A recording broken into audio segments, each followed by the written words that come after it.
Hello, everybody. Thank you for joining me once again today. Today I'm going to be talking about the legend of the seven golden vampires.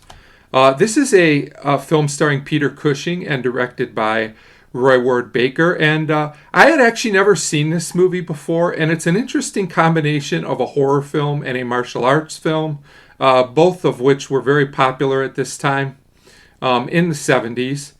And it seemed like 70s Hammer horror movies, they were just kind of trying everything to see what would work. And I have to say, although I had never seen this film before, I thought it was fantastic. I loved it.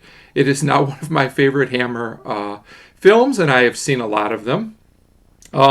This is something that could have gone really wrong, trying to combine horror and martial arts. Sure, it's something that's been done a lot now, but at the time it wasn't all that common.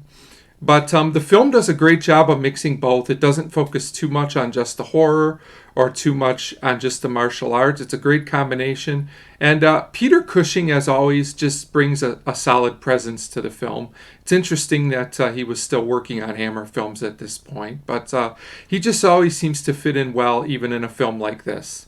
One thing that really surprised me about this film is that it's pretty violent for a Hammer film. Like usually Hammer films, although I like them a lot, have a lot of cutaways to gore and things like that. This movie does not shy away from violence at all.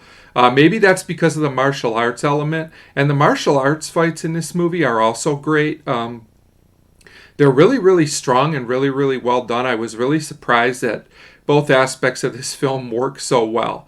There's just a lot of crazy imagery in this film at all. They really kind of threw everything out there. It's one of those movies. And for me, it all worked. I've kind of seen mixed reviews on this film, but I loved it, and I would definitely recommend it if you like martial arts films or Hammer horror films. It's an interesting combination of Hammer and Shaw Brothers type filmmaking. As far as the Blu-ray goes, I will show it off again. There's a new 2K scan, and I don't know what the film looked like before because it's my first time seeing it, but it looks really good. It's a very good transfer. There's an audio commentary with film historian Bruce Hollenbeck. Also a new interview with Hong Kong film expert Rick Baker, which is pretty good. It's pretty informative. It's decent. It's about 20 minutes long.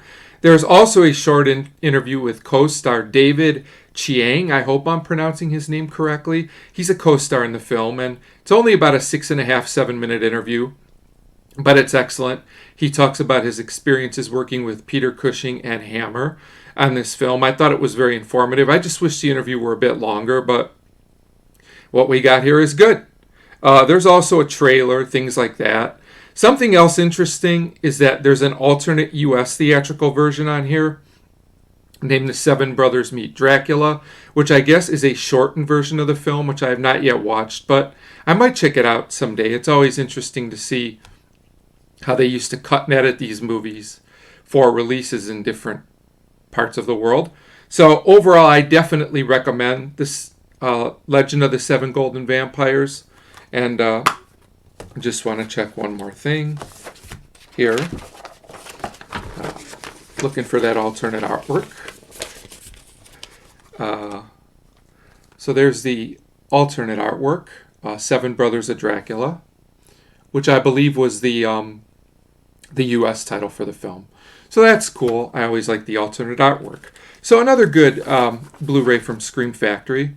And as always, thank you very much for watching.